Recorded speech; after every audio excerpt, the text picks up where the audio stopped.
Today we are going to be starting a new read aloud book called Island of the Blue Dolphins. Is it good? Delicious. Trust me when I say that I am only going to pick out good books to read to you. Well, what's the circle? So, That's I'll wait till it's ready.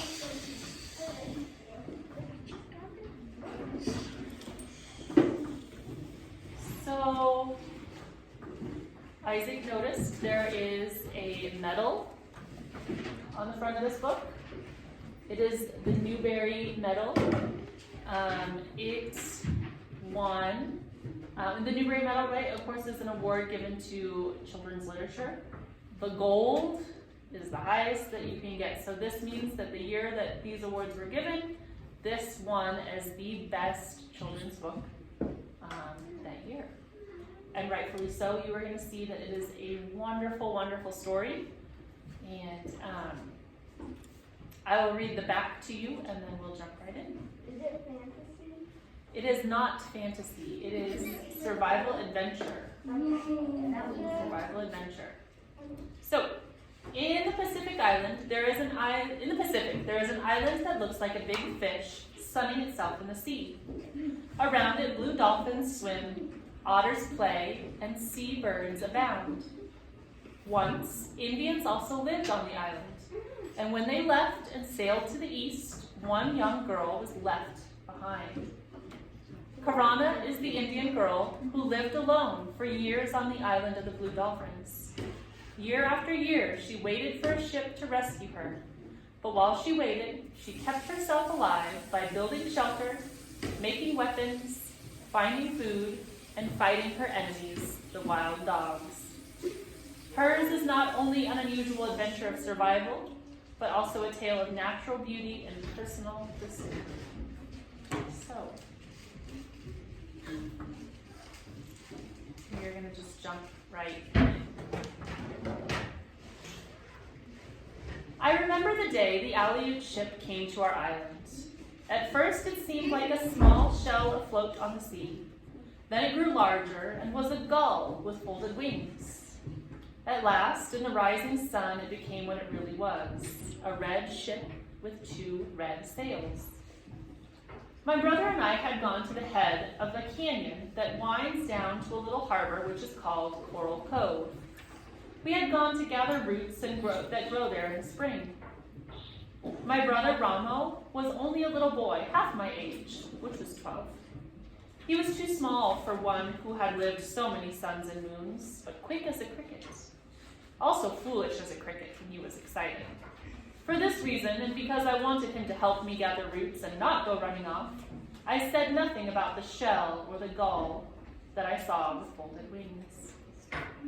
I went on digging in the brush with my pointed stick as though nothing at all were happening on the sea, even when I knew for sure that the gull was really a ship with two red sails. But Ramo's eyes missed little in the world.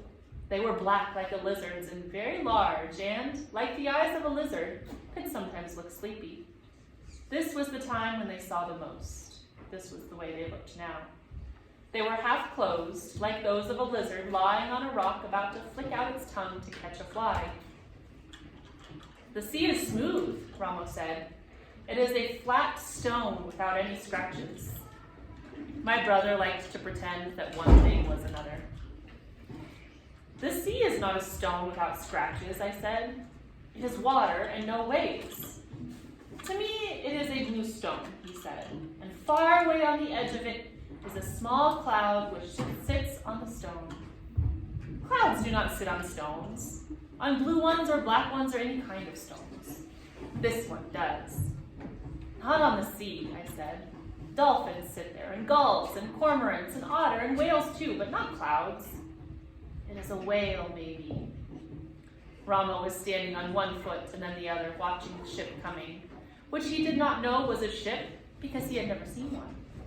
I had never seen one either, but I knew how they looked because I had been told.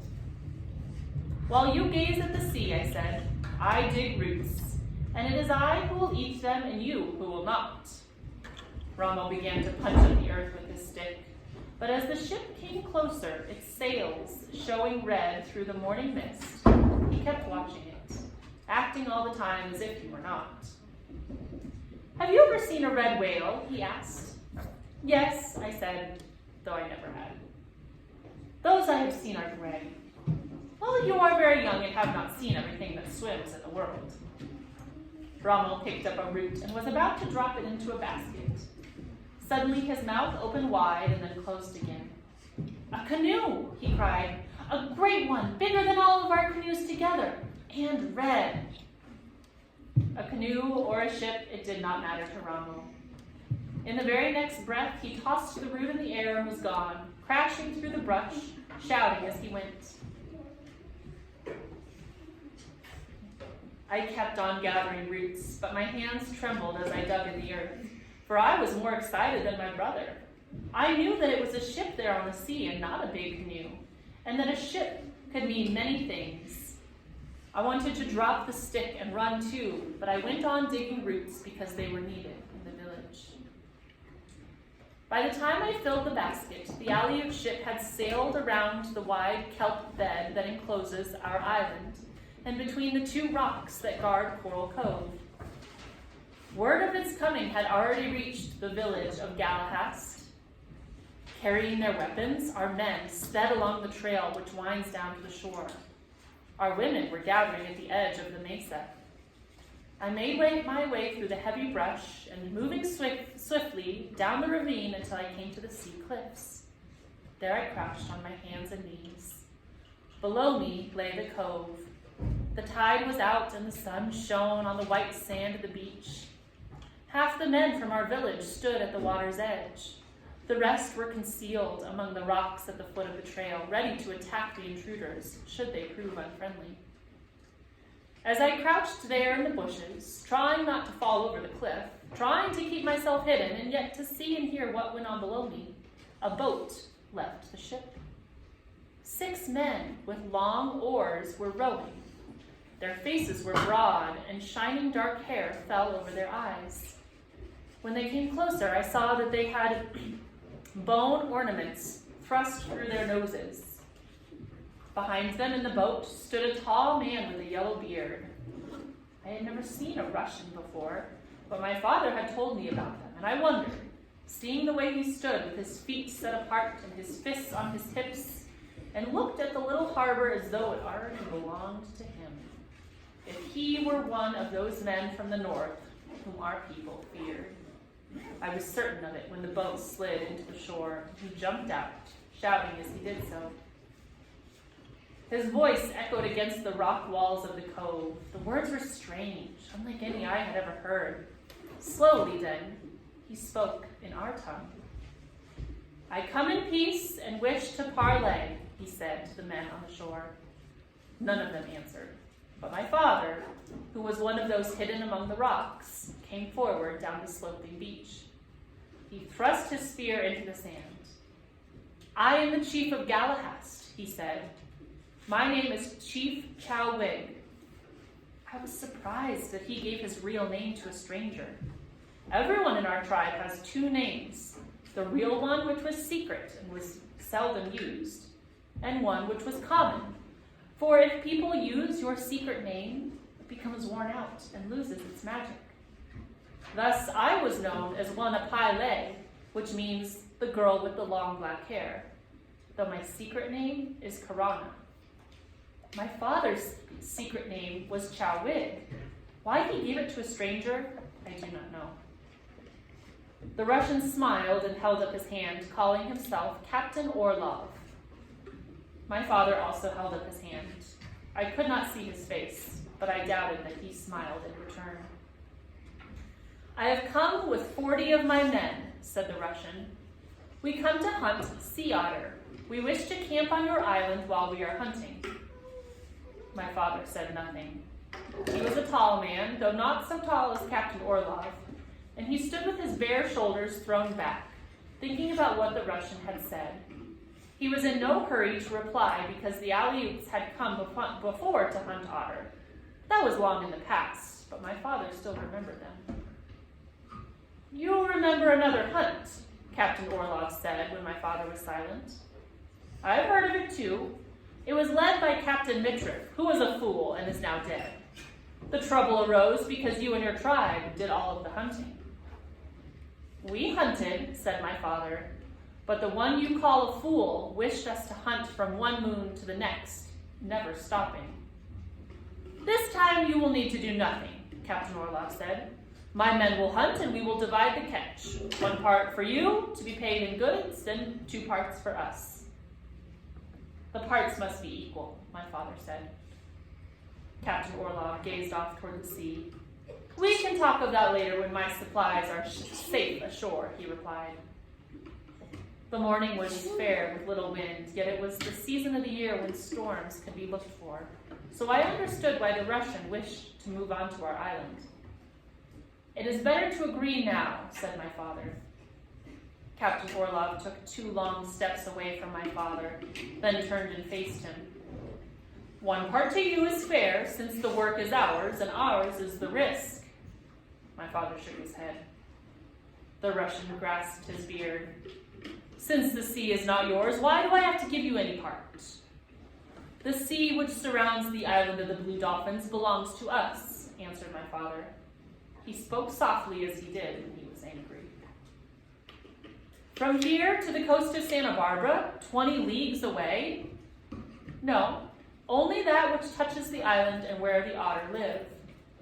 Captain Orlov made a sound in his throat. He looked at our men standing on the beach and toward those who had now come from behind the rocks. He looked at my father and shrugged his shoulders. Suddenly he smiled, showing his long teeth. The parts shall be equal, he said. He said more, but I did not hear it. For at that instant, in my great excitement, I moved a small rock, which clattered down the cliff and fell at his feet. Everyone on the beach looked up.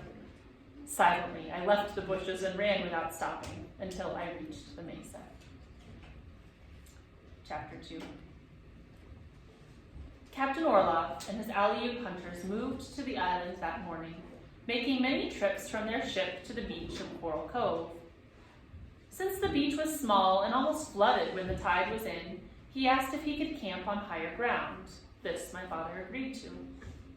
Perhaps I should tell you about our island so you will know how it looks, and where our village was, and where the Aleuts camped for most of the summer.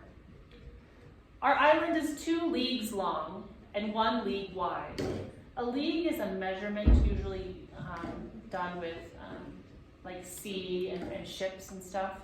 I am not quite sure of what that equals. That'd be something that you could look up, but think it about maybe a mile or so. So, from what I read a little while ago, I think our law are like they change how long they are depending on how you want to use them. So it's not one specific length. Okay, yeah. So we would have to see for this, but yeah, that's interesting. Our island is 2 leagues long and 1 league wide, and if you were standing on one of the hills that rise in the middle of it, you would think that it looked like a fish, like a dolphin lying on its side, with its tail pointing toward the sunrise, its nose pointing toward the sunset, and its fins making reefs and the rocky ledges along the shore. Whether someone did stand on the low hills in the days when Earth was new, and because of its shape called it the island of the Blue Dolphins, I do not know. Many dolphins live in our seas, and it may be from them that came the name. But one way or another, this is what the island is called. The first thing you would notice about our island, I think, is the wind. It blows almost every day, sometimes from the northwest and sometimes from the east, once in a long while out of the south. All the winds, except the one from the south, are strong, and because of them, the hills are polished smooth and the trees are small and twisted, even in the canyon that runs down to Coral Cove. The village of Galahast lay east of the hills on a small mesa near Coral Cove and a good spring. About half a league to the north is another spring. A spring is like where they would get water, so I have to. yeah.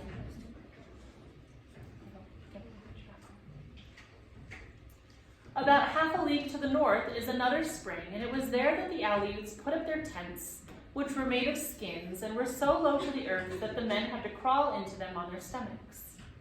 At dusk, we could see the glow of their fires.